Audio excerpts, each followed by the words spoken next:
Bad Parenting is said to be a linear game that delves into psychological and supernatural elements.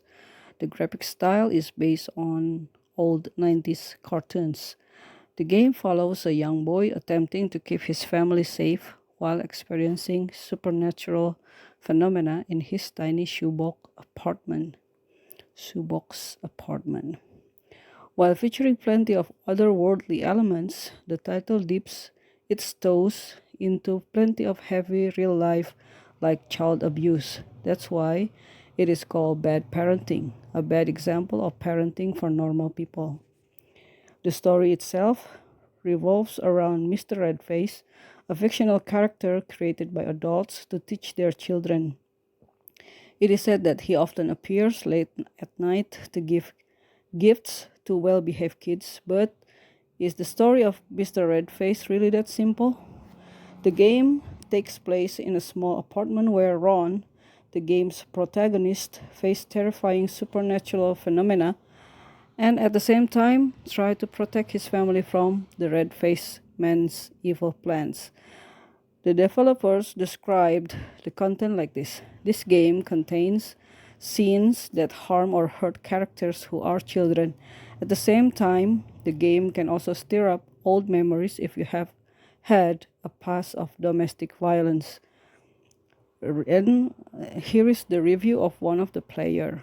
Very few horror games made me felt true fear and sadness. This is one of those games. The story is amazing and is a realistic depiction of child abuse. The game is very linear, but it doesn't need to be overly complex.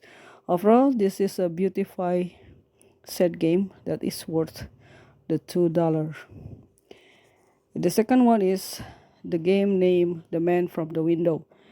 The Man from the Window is a free-to-play adventure game from GS that serves as a mobile port of indie horror game of the same name from Z Technician.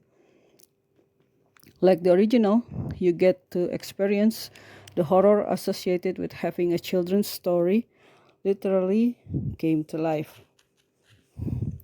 In The Man from the Window, navigate through an intense narrative-driven game, assuming the role of Mama Rabbit.